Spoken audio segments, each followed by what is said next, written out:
Welcome to yet another class. I'm Dr. B, your chemistry teacher and indeed your science teacher online.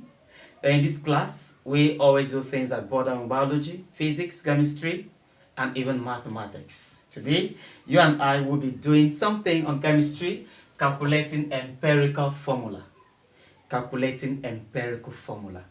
Do not forget that you owe me a duty to share this class. All right, so you have to share this class to your colleagues in the group platforms and all the stuff. And then you also have to let them know that they should subscribe.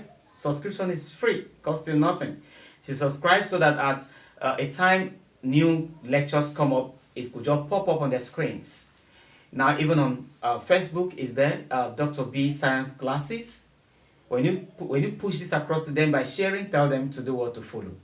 You can like, you can leave questions or appreciative comments at the comment section.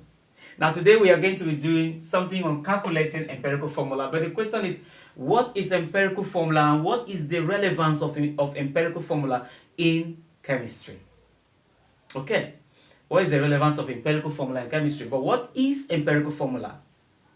Okay, it's a very simple definition, has a very simple definition. Okay, it is simply the small whole number atoms in an unknown compound. That is just it. Or if we are going to say we remove the unknown compound, let's just say it is simply a small whole number atoms in a compound or in a sample. So now if we are talking about small whole number, that means that empirical formula has nothing to do with decimal points. If you do your calculations using empirical or for empirical formula instead, you are going to be approximating everything you have at the end of it all to small whole numbers. Now, why are we interested talking about empirical formulas? Do you know that through the help of empirical formula, you will be able to determine the structure of a compound? You can be able to also determine the type of compound that it is. For example, if you were given a sample that you do not know much about it, but you were given a working mass or a reacting mass for those particular elements, so to speak, that interacted or reacted to give you a particular compound and a compound you do not know at this time. Now you are going to use the reacting masses of those particular elements that actually reacted to give you a compound that you do not know. Now for you to get that particular compound, use the reactive masses, okay, of those compounds against their molecular masses. You can be able to get empirical formula. From empirical formula, you can now do what? Use molecular formulas to get that particular molecule or that particular compound that was actually prepared at the end of the day. So you can see how important or what relevance empirical formulas are in chemistry. It will help you determine certain compounds that you do not know through the help of the elements that play their role in certain reactions that led to them. Now, if you look at the question we have on the board here, it's quite simple. It says a sample of organic compound. Remember, they said a sample, we do not know the sample. For us to know what organic compound it is, we must calculate its empirical formula and be able to determine its molecular formula. Then we can know what sample it is. So we have a sample of organic compound contains 0.2624 grams of carbon, and this is the working mass or the reacting mass. 0.065 grams of hydrogen, 0.364 grams of oxygen, and 0.208 grams of nitrogen. Calculate its empirical formula. What are we calculating? We are calculating empirical formula for the unknown sample. Now, we have been guided that in that organic compound that we do not know, there is carbon, there is hydrogen, there is oxygen, there is nitrogen. So if we are guided by this, all we now need is to be able to get the small whole number atoms, these atoms, okay, carbon atom, hydrogen atom, oxygen atom, nitrogen atom. If we can get the small whole number for these atoms, carbon, nitrogen, hydrogen, oxygen, in case maybe, we will be able to determine what this sample is, what the organic compound is. And that is the beautiful thing about empirical formulas. But sometimes they are quite complicated in calculating. In this class, I'm going to make it very easy and simple for you and I to understand. Now follow me. Now the first atom we have here is carbon atom. Okay, we have the carbon atom. Now, for you to determine, for you to start this determination of empirical formula, you need to understand that you are going to be working with the reacting masses and the molar masses. Okay, so the reacting mass for carbon here is this, which is 0.624 grams all over the molar mass of carbon, which is 12. And if you have your calculator with you, then you're going to join me in this class by working for me. So I want you now to divide 0.624 grams by 12. And like I said, this is simple M over capital M, the reacting mass over the molar mass. So if you have divided that, then what you should be seeing is something close to 0.052. That is a value you are going to get for carbon. You go to the next one. The next one is hydrogen. And in hydrogen, we have 0.065 grams divided by hydrogen molar mass is 1. So we'll have 0.065. That is what we are going to have for hydrogen.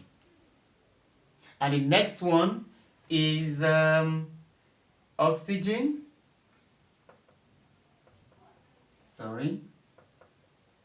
Oxygen. And oxygen has a working mass or a reacting mass of 0.364 grams. We divide it by the molar mass of oxygen, which is 16. And we are expected to have 0.013. If that is what you have obtained, then you are correct. Then the next thing we are going to look for is that for nitrogen. And for nitrogen, permit me to clean this. For nitrogen, which is the fourth atom, which is nitrogen. Nitrogen will give us the working mass, which is 0.208 grams divided by the molar mass, which is 14. And this will give you a value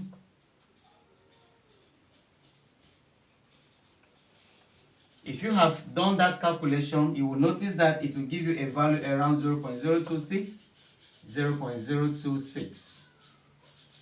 Here you have been able to determine to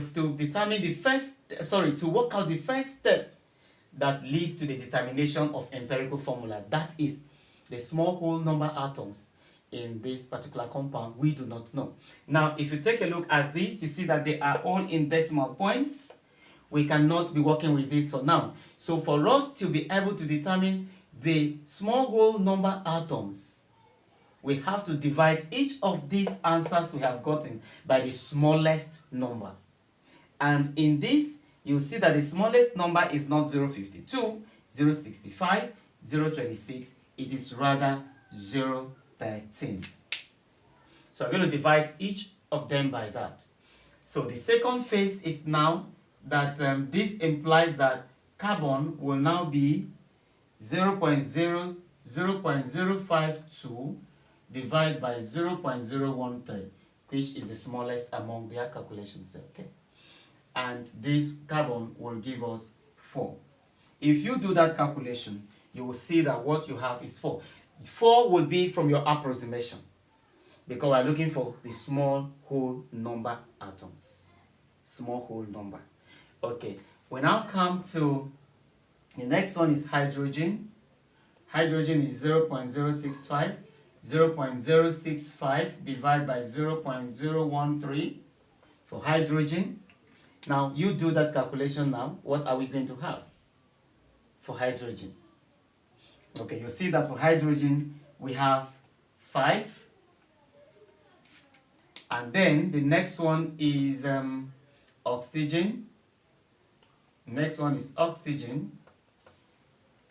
Oxygen is 0.013. Oxygen is 0.013. So we are expecting to have 0.013 all over 0.013, and that will give us 1. And the next one is nitrogen. Nitrogen is 0.026. We place it over 0.013 and we will have 2. You can see that we have been able to obtain small whole number for these atoms. And do you know that we were guided already in our question that there was hydrogen, carbon, oxygen, nitrogen in that? That means that the sample we are looking for goes this way. So we would say, therefore, empirical formula is equals to carbon is 4, hydrogen is 5, nitrogen is 2, oxygen is 1. This is the empirical formula of that sample, that organic compound we do not know. This is its empirical formula. From the carbon is 4, hydrogen is 5, oxygen is 1, nitrogen is 2. Do you know that when you multiply this by 2, when you multiply this by 2, that is multiply by 2 this, you are going to have C8H10O4, N4 and O2. Do you know that this is caffeine? Do you know that this is caffeine?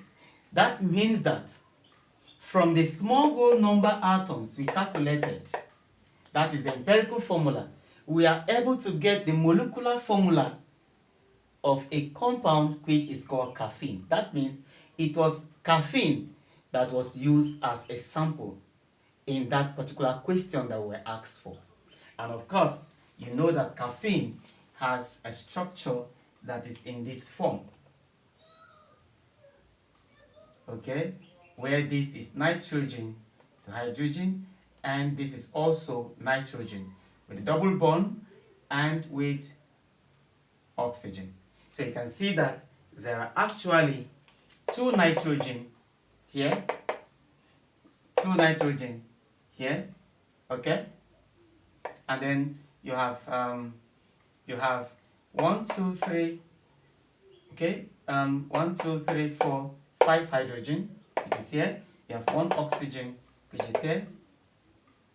You have 4 carbon, 1, 2, 3, 4 carbon, okay, which is shown here. So you can see that the small whole number atoms that we calculated as empirical formula has helped us to determine its molecular formula of the unknown sample, and now we know that that unknown sample as organic compound in that question is caffeine. So you can see how relevant empirical formulas are in chemistry.